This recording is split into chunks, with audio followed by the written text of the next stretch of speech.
और पास्ट को देखते हुए एंट्री ऑफ फोरफीचर करनी चाहिए, एंट्री ऑफ फोरफीचर करनी चाहिए। पास्ट में अगर वो पार पर इशू हुए थे तो पार के हिसाब से फोरफीचर होना चाहिए।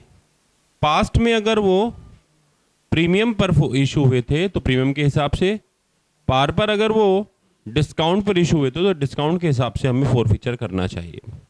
रूल नंबर 1 तो ये है। रूल नंबर 2 रीइशू से रिलेटेड है, जो आज हम डिस्कस करेंगे। ठीक है जी, याद आया? फोरफीचर मैंने बताया था, फोरफीचर होता क्या है? फोरफीचर होता है कैंसिल करना। जब आप शेयर्स इशू कर देते हैं तो उसे कैंसिल करने को ही फोरफीचर कहते हैं, क्योंकि लेजर अकाउंट्स क्या हैं? ओपनड हैं। जब आपने किसी स्पेसिफिक शेयर होल्डर को शेयर ना देने का डिसीजन लिया है तो आप क्या करेंगे? आप उसके शेयर्स फोरफिट कर रहे हैं तो आप उसका लेजर अकाउंट्स माइनस करेंगे, कैंसिल करेंगे।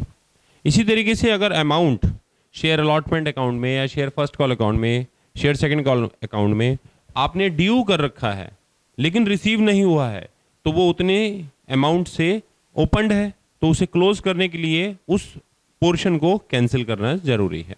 बेसिकली यही लॉजिक होता है शेयर फोरफीचर में। तो इसलिए हम उन सब अकाउंट्स को जो ऑलरेडी ओपनड हैं लेकिन जहां पर पैसा नहीं मिलेगा उसे कैंसिल करते हैं। जो शेयर्स इशू किए हैं लेकिन अब हम चाहते हैं कि उसको शेयर होल्डर को ना दिया जाए, तो इसलिए इशूड के बाद उसे वापस कैंसिल करते हैं। ठीक, तो एंट्री ऑफ फोरफीचर में आपने ये देखा शेयर कौन सा है, पार ये है, प्रीमियम है या डिस्काउंट है। क्या देखा था ये मैं चूंकि पुराने वाली वीडियो क्लास में आपको लिखा चुका हूं इसलिए यहां पर डिटेल में नहीं लिख रहा हूं। ठीक है, एक समरी स्टाइल में आपको समझाने की कोशिश कर रहा हूं। अगर आप डिटेल में देखना है तो इससे पिछले वाली वीडियो क्लासेस को आप देख सकते हो। तो शेयर कैपिटल को दो हिस्सों में बांट सकते हैं आप, एक वो जो अमाउंट मिल गया है और एक वो जो अमाउंट मिल गया है उसे शेयर फोरफीचर में लिखते हैं, और जो नहीं मिला उसे स्पेसिफिक अमाउंट में लिखते हैं। अगर मान लीजिए आपने calls in arrear account open किया था तो आप सारा का सारा अमाउंट लिख सकते हैं, पर अगर आपने कॉल्स इन एरियर का अकाउंट ओपन नहीं किया था तो फिर आप क्या लिखेंगे? फिर आप लिखेंगे वो स्पेसिफिक कॉल। अगर वो पर्टिकुलर कॉल फर्स्ट कॉल थी तो two share first call, second call थी तो सेकंड कॉल। फिलहाल मैं कॉल्स इन एरियर लिख रहा हूं। ठीक है, बना लो कि पहले कॉल्स अनपेड लिख, जैसे अलॉटमेंट का पैसे नहीं आया तो फर्स्ट कॉल को नहीं आया तो टू शेयर फर्स्ट कॉल, और बाद में लास्ट में फोरफीचर लिखना है जो अमाउंट आपको मिल गया।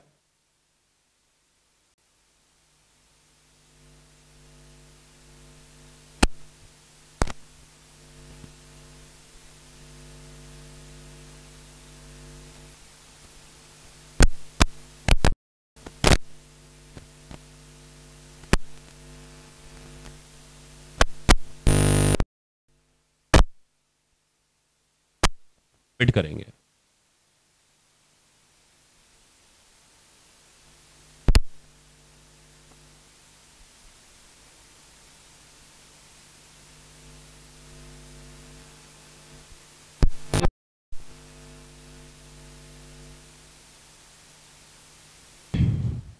देखिए जरा, मैंने पार का फोरफीचर आपको लास्ट क्लास में पढ़ा दिया था और प्रीमियम का भी लास्ट वीडियो क्लासेस में हो चुका है। हमारी लास्ट वीडियो क्लास में डिस्काउंट का रह गया था, लेकिन क्लास फ्रेश स्टार्ट हुई है तो एक समरी बना रहा हूं पार की, वो बता दिया आपको। अब प्रीमियम का फोरफीचर बता रहा हूं और फिर डिस्काउंट का फोरफीचर बताऊंगा और फिर तीनों का रीइशू बताऊंगा। ठीक है, तो अब आते हैं, वापस आते हैं। प्रीमियम के में ये होता है कि प्रीमियम मिल गया है या प्रीमियम नहीं मिला है, ये देखना पड़ता है। ठीक है, प्रीमियम मिल गया है या प्रीमियम, क्यों ऐसा क्यों होता है? क्योंकि अगर प्रीमियम मिल गया है तो अलॉटमेंट जितने से डेबिट हुई है उतने से क्रेडिट हो जाती है, तो अलॉटमेंट में कोई बैलेंस ही नहीं बचा। ठीक है ना, अलॉटमेंट जितने से डेबिट उतने से ही क्रेडिट हो जाती है, तो इसलिए कोई डिफरेंस ही नहीं बचा, तो उसे कैंसिल करने की जरूरत नहीं पड़ती। और अगर प्रीमियम नहीं मिला तब ऐसा होता है क्या कि अलॉटमेंट कैंसिल करने की जरूरत इसलिए पड़ेगी, ड्यू तो कर दी है एक्सेस अमाउंट से, रिसीव्ड हुआ है लोअर अमाउंट, तो डिफरेंस आ गया है तो उसे कैंसिल करना पड़ता है। वापस आते हैं, अगर प्रीमियम मिल गया है तो फिर हम फोरफीचर की एंट्री क्या करने वाले हैं। देखिए, शेयर कैपिटल डेबिट करेंगे, किससे? कॉल्ड अप से। किससे? अब कॉल्ड अप वाला कौन सा अमाउंट होता है? नॉमिनल। नॉमिनल मतलब विदाउट प्रीमियम वाला, विदाउट डिस्काउंट वाला, ठीक है। और प्रीमियम चूंकि मिल चुका है तो उसे कैंसिल नहीं करना। कैंसिल करने के लिए प्रीमियम को क्या करना पड़ता है? डेबिट या क्रेडिट? तो इसलिए प्रीमियम डेबिट नहीं होगा, क्योंकि प्रीमियम कैंसिल ही नहीं करना। प्रीमियम कब कैंसिल किया जाता है? जब प्रीमियम नहीं मिलता तब कैंसिल किया जाता है। तो यहां तो प्रीमियम मिल चुका है, प्रीमियम को कैंसिल करने की जरूरत। अब यहां पर क्या होगा? टू कॉल्स इन एरियर्स और to share forfeited account, two shares forfeited account, ठीक है। तो टू कॉल्स इन एरियर्स में क्या आ जाएगा? हाँ जी, हाँ जी, हाँ जी, टू कॉल्स इन एरियर्स में वो आ जाएगा जो पेमेंट नहीं आई है। और शेयर फोरफीचर में जो आ गई, अब आ गया तो प्रीमियम भी आ गया, आ गया तो प्रीमियम भी आ गया।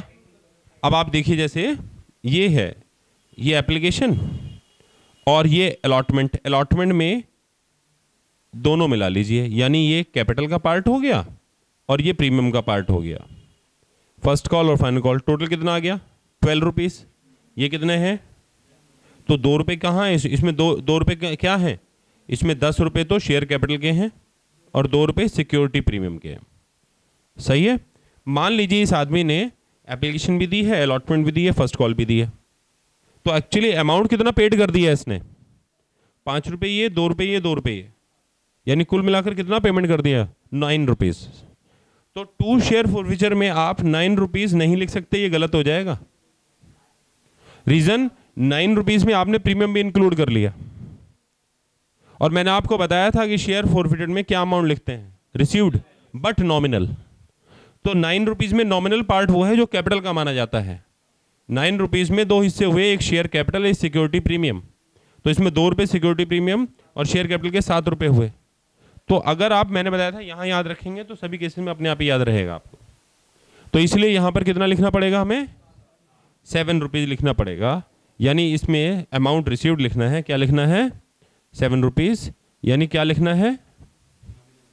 अब मैं फॉर्मूला लिख देता हूँ, अमाउंट रिसीव्ड कौन सा? नॉमिनल। समझ में आ गया आप लोगों को? क्लियर है? अच्छा जी। और इसके बाद अगर प्रीमियम मिल गया है तो, ये एंट्री प्रीमियम नहीं मिला है तो क्या होगा? तब शेयर कैपिटल डेबिट होगा। कितने से? कॉल्ड अप नॉमिनल अमाउंट से। और चूंकि प्रीमियम नहीं मिला है तो सिक्योरिटी प्रीमियम भी डेबिट करेंगे। कौन सा? जो नॉट रिसीव्ड हुआ है, नॉट। और टू कॉल्स इन एरियर्स और टू शेयर्स फोरफिटेड अकाउंट। कौन सा अमाउंट लिखेंगे? रिसीव्ड बट नॉमिनल, बट, और यहां अनपेड। समझ में आ गया? तो इस तरीके से ये होता है। अब क्या रह गया हमारा? डिस्काउंट रह गया। कौन सा रह गया? ये डिस्काउंट यहां लिख देता हूं मैं। डिस्काउंट में क्या होगा? देखिए, शेयर कैपिटल डेबिट कितने अमाउंट से होगी? Called up nominal. इसमें मैंने केस बताया था लास्ट क्लास में, वीडियो के लास्ट सेक्शन में, बिल्कुल आखिर के 5 या 10 मिनट में, कि उसमें मैंने बताया था कि जैसे क्वेश्चन इस तरीके के आते हैं दो, एक ऐसे छपा हुआ है क्वेश्चन और एक क्वेश्चन ऐसे छपा हुआ है, दोनों ही डिस्काउंट के हैं। मान लीजिए दोनों में क्वेश्चन में क्या लिखा हुआ है कि डिस्काउंट पर ऑफर किया गया है। किस पर ऑफर किया गया है? तो फिर ऐसी हालत में इसे देखकर टोटल 10 रुपए आ रहा है ना, तो ये 10 है, पर इसे 10 रुपए है, इसमें 1 रुपये कम है, तो बेसिकली ये क्या है, ये डिस्काउंट एडजस्ट करने के बाद है। तो 1 रुपये जो डिस्काउंट एडजस्ट करेंगे वो किस में करेंगे, अलॉटमेंट में एडजस्ट करेंगे। किस में करेंगे, ठीक है। तो अब इसके बाद ये एक्चुअली कॉल्ड अप नहीं दे रखा आपको क्वेश्चन में, क्या दे रखा है, पेबल। कितना दे रखा है, यानी कंपनी कह रही है 2 रुपए पे करो, 2 रुपए पे करो, 2 रुपए, ये पेबल दे रखा है। लेकिन जब आप फॉरफीचर करेंगे तो पेबल को कन्वर्ट कर लेंगे किसमें, कॉल्ड अप में, ठीक है। तो इसलिए बातें ध्यान में रखना, कॉल्ड अप यानी अगर इस, ये तो ऑलरेडी कॉल्ड अप है तो इसे चेंज करने की जरूरत नहीं है, इसे चेंज करने की जरूरत है, सही है। अब इसके बाद क्या लिखेंगे आप लोग, टू कॉल्स इन एरियर्स, और टू शेयर डिस्काउंट क्यों लिखेंगे, क्योंकि इसे कैंसिल करना है। पहले आपने डेबिट करा था, कैंसिल करने के लिए क्रेडिट करना है। तो यहां पर कॉल्स इन एरियर्स में क्या लिखेंगे आप लोग, वो पैसा जो नहीं मिला, actual amount not received. Actual amount का मतलब डिस्काउंट माइनस करने के बाद, यानी पेबल अमाउंट। यानी आप अगर अपने आप को याद रखना चाहें तो पेबल, ठीक है, payable but not received, but not received, ऐसे लिख लें। टू शेयर डिस्काउंट में जो डिस्काउंट है और जो बच गया वो कहां आएगा, टू शेयर फॉरफिट अकाउंट में। क्लियर हो गया स्टूडेंट्स। हमने पिछली क्लास का एक बार रिकैप किया ताकि आपको एक बार समरी से याद हो जाए फिर से, और फिर अभी अभी हम लोगों ने तीनों टर्म्स के फॉरफीचर कर लिए हैं, और अभी 1 मिनट के बाद इसे आप जब उतार लेंगे तो मैं अब आपको रीइशू एक बार याद करवाऊंगा इन तीनों का, कि तीनों केसेस में रीइशू कैसे करना है, ठीक है। तो अभी आप इसे कॉपी कर लीजिए, उसके बाद बात करते हैं। इशू ऑफ शेयर्स, देखिए स्टूडेंट्स, रीइशू तो तभी हो सकता है ना जब फॉरफिट हो जाए, क्योंकि इशू नहीं है, री इशू है। तो फॉरफीचर के बाद रीइशू। तो इसमें पहला तो रूल ये है कि एक क्वेश्चन आता है सीपीटी में, 12th क्लास में शायद आपने तैयार भी किया हो, कि मैक्सिमम डिस्काउंट कितना अलाउेबल है री इशू पर, मैक्सिमम डिस्काउंट। तो यानी मैक्सिमम डिस्काउंट ऑन री इशू कितना दिया जा सकता है। तो आंसर है इसका, कितना आंसर है जी, जितना आप सबको याद होना चाहिए, जितना आपने फॉरफिट करा है, ठीक है ना। यानी मैक्सिमम डिस्काउंट है up to the amount, up to amount on forfeiture, amount on, तो up to amount of forfeiture. कौन सा वाला फॉरफीचर, जो हम शेयर रीइशू कर रहे हैं, जो हम शेयर्स रीइशू कर रहे हैं, ठीक है। तो यानी कि जैसे अब ये देखें, हम इस चीज को समझाने के लिए मैं ऐसे करता हूं कि क्वेश्चन है,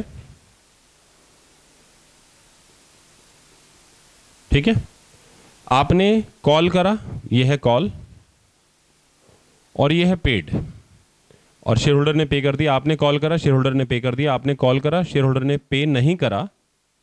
आपने कॉल करा, शेयर होल्डर ने पे नहीं करा। तो अमाउंट फॉरफीचर का कितना है बताइए, अमाउंट फॉरफिटेड, अमाउंट फॉरफिटेड कितना है आप, 5 रुपए।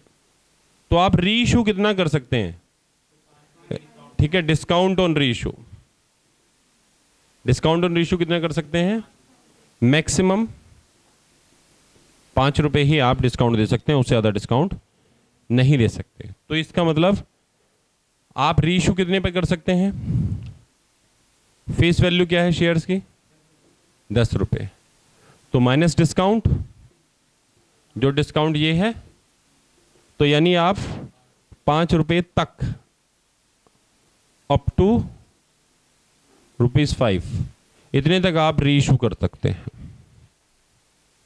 सही है। पर अगर आपने 6 रुपए पर इशू करा तो क्या होगा बताइए, इफ रीइशूड एट, अगर 6 रुपये पर आपने रीइशू करा तो इससे क्या होगा बताओ? 1 रुपये प्रॉफिट हो गया, 1 रुपये क्या हो जाएगा? प्रॉफिट हो जाएगा। तो उसे बोल देंगे profit on reissue, profit on, और वो प्रॉफिट ऑन इशू हो जाएगा आपका कितना हो जाएगा? 1 रुपया। कितने हो जाएगा? तो ये आपका कहाँ ट्रांसफर हो जाएगा? कैपिटल रिजर्व में, क्योंकि कैपिटल नेचर है, रेवेन्यू नेचर नहीं है, इसलिए।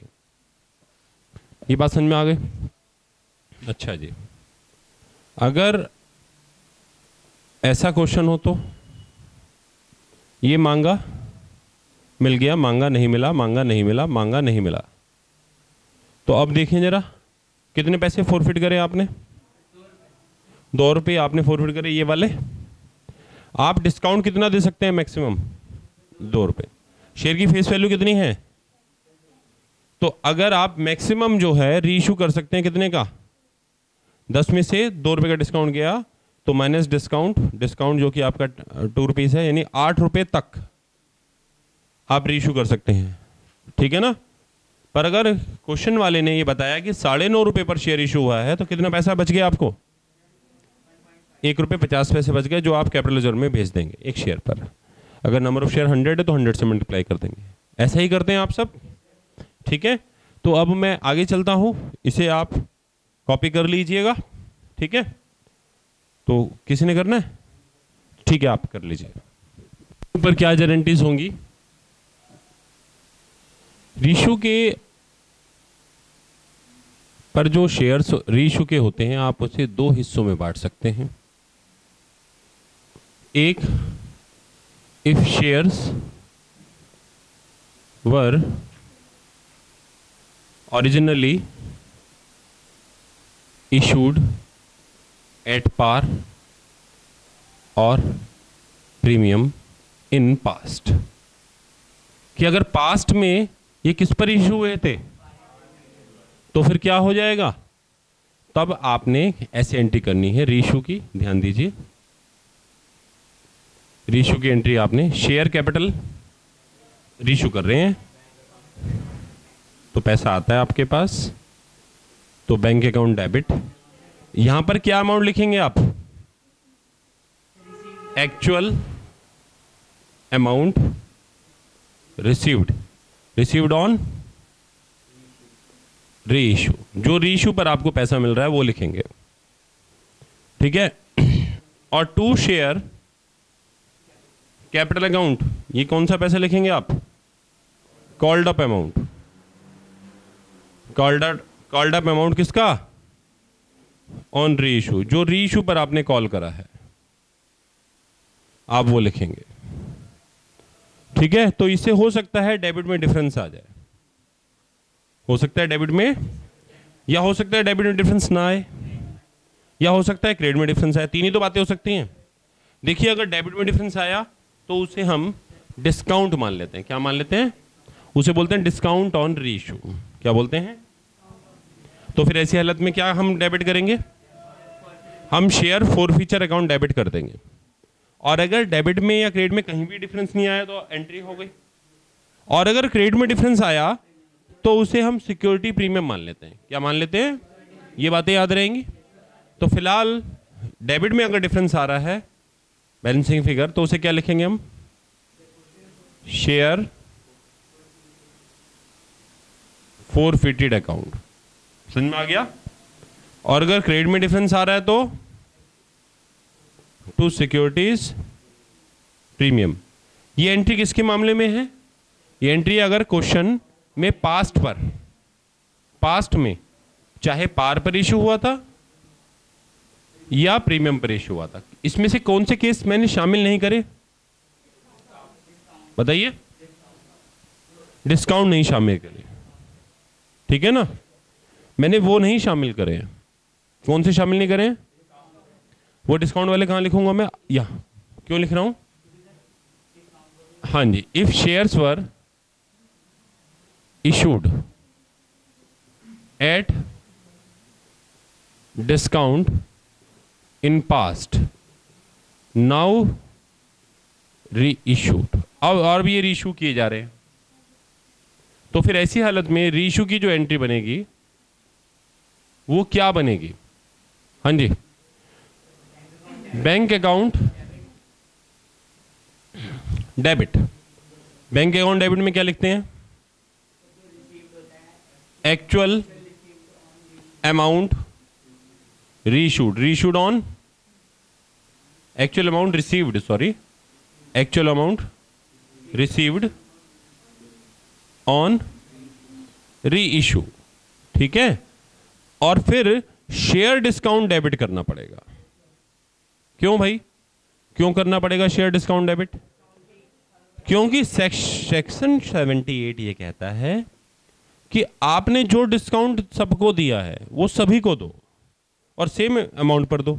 तो हम ये मान रहे हैं कि डिस्काउंट जो है वो इसको भी मिलेगा। कौन सा वाला डिस्काउंट मिलेगा? Original discount. कौन सा डिस्काउंट? जो ओरिजिनल डिस्काउंट उस समय पर सबको दिया था। ठीक है ना, जो कब दिया था original discount? At the time of issue, not री इशू, री इशू। अब ऐसी हालत में 2 शेयर कैपिटल अकाउंट क्रिएट करेंगे। ठीक है, और यहां पर कौन से अमाउंट से करेंगे? कॉल्ड अप अमाउंट से। तो डेबिट में अगर डिफरेंस आ गया तो इसे कहां लिखेंगे हम? शेयर फोरफीचर लिख दिया। फोरफिटेड अकाउंट में फोरफिटेड लिखना चाहिए। जो अकाउंट ऊपर डेबिट करा है या क्रेडिट करा है वही अकाउंट होने चाहिए। और अगर क्रेडिट में डिफरेंस आएगा तो उसे सिक्योरिटीज प्रीमियम में ट्रांसफर करेंगे, बैलेंसिंग फिगर। ये बात समझ में आ गई? क्लियर हो गया? तो जो प्रॉफिट आएगा, प्रॉफिट ऑन री इशू, वो कहां ट्रांसफर होगा? वो होगा कैपिटल रिजर्व में। तो इस केस में भी ये एंट्री होगी और इस केस में भी ये एंट्री होगी। यानी अगर प्रॉफिट हो गया तो क्या एंट्री करेंगे? Share forfeit account debit to capital reserve account. ये क्लियर हो गया सबको? बैलेंस शीट में शेयर फोरफिट का क्या करते हैं हम? शेयर कैपिटल में जोड़ देते हैं। कहां पर प्लस करते हैं? नोट्स टू अकाउंट्स में। कैपिटल रिजर्व का क्या करते हैं? रिजर्व एंड सरप्लस में प्लस कर देते हैं। कहां पर? नोट्स टू अकाउंट्स में। ये बात क्लियर हो गई सब बच्चों को? ये उतारी है। इसके बाद है ना हम कुछ क्वेश्चंस करेंगे जिसमें हम प्रॉफिट्स को कैलकुलेट करना सीखेंगे। ठीक है, कि रीइश्यू करके प्रॉफिट्स को कैसे कैलकुलेट करते हैं। ठीक है, उतारिए। अब हमें कुछ ऐसे क्वेश्चंस करने हैं जहां पर हम इनको प्रैक्टिकली जो कुछ भी हमने सीखा है उसको हम इसकी इम्प्लीकेशन कर पाए। आदि देखते हैं जी। देखिए, पहले एक क्वेश्चन है पार वाला। ठीक है,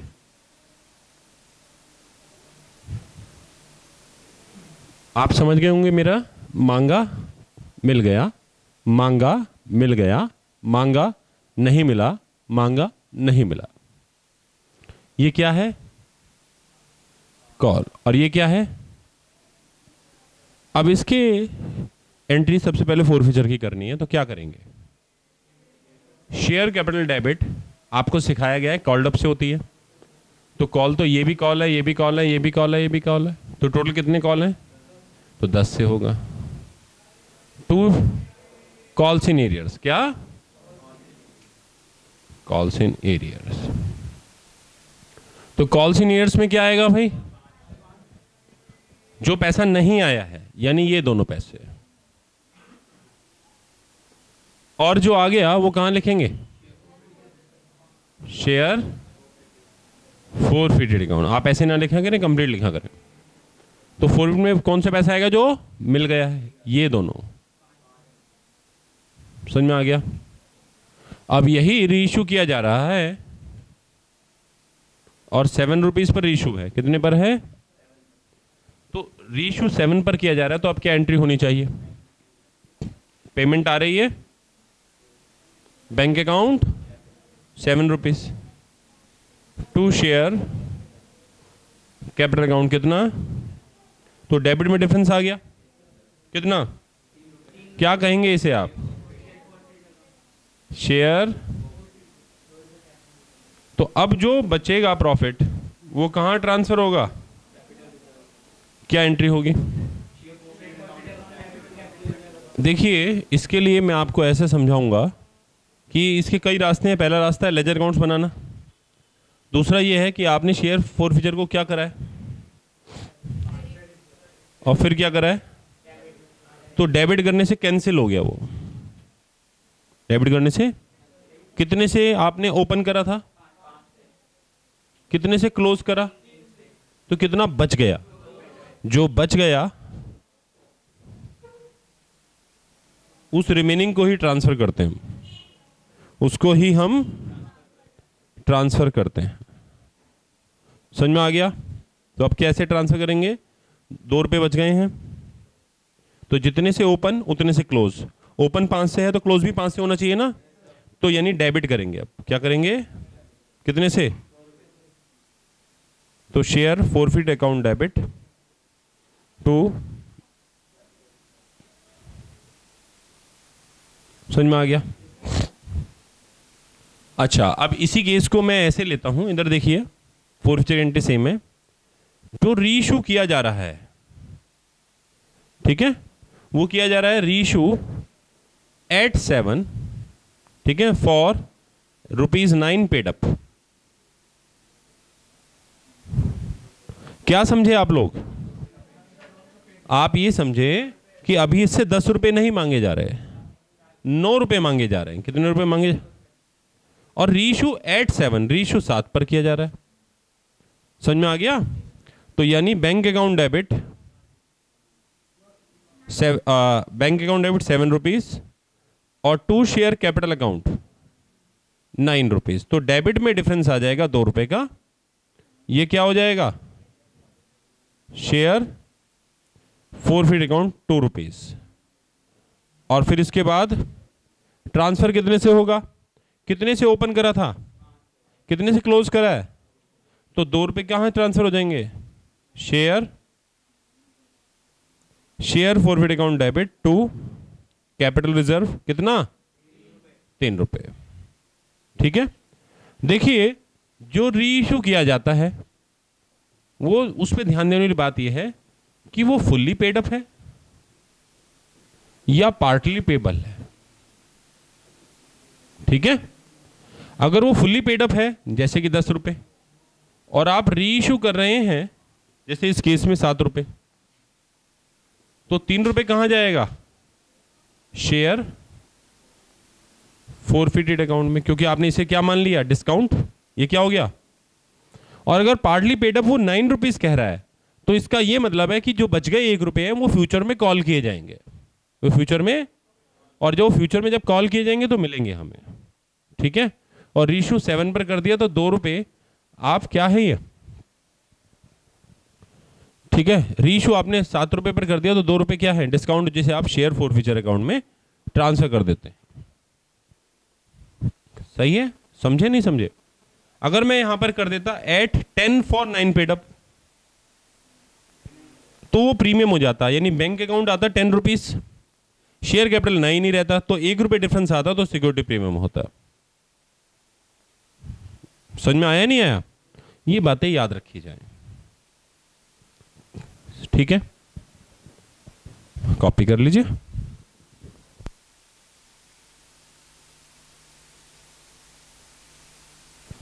अब एक ऐसा केस कर रहे हैं जिसमें प्रीमियम है। इसमें क्या है? और प्रीमियम एप्लीकेशन पर है। देखें कैसे? 10 रुपए पर एप्लीकेशन पर पैसा है 3 रुपए, जिसमें 2 रुपए कैपिटल के और 1 रुपए प्रीमियम के। ये सिक्योरिटी प्रीमियम के हैं, ये शेयर कैपिटल के। ठीक है जी। और इसके बाद 3 रुपए आपके अलॉटमेंट के हैं, जिसमें से 2 रुपए शेयर कैपिटल के और 1 रुपए सिक्योरिटी प्रीमियम के हैं। 2 रुपए फर्स्ट कॉल के हैं और 3 रुपए सेकेंड एंड फाइनल कॉल के। टोटल कितना हो गया बताइए?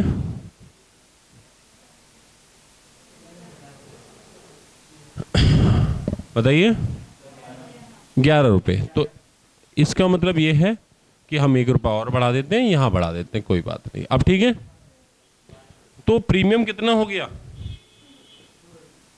2 रुपए प्रीमियम हो गया, जिसे हमने इंस्टॉलमेंट में मांगा है। 1 रुपए एप्लीकेशन पर मांगा और 1 रुपए और शेयर होल्डर ने क्या करा है, इधर देखिए कि एप्लीकेशन तो मांगी, उसने पेड कर दी है, अलॉटमेंट मांगी पर नहीं पेड करी है, फर्स्ट कॉल मांगी नहीं पेड करी, और यहीं पर फोरफीचर हो गया, इसलिए हमने उससे फाइनल कॉल मांगी ही नहीं। तो कैसे वो पेड करता जब मांगा ही नहीं? समझ में आ गया? तो देखिए शेयर कैपिटल जो डेबिट करेंगे आप, वो कॉल्ड अप अमाउंट से करते हैं। कॉल्ड अप का मतलब मांगा हुआ पैसा।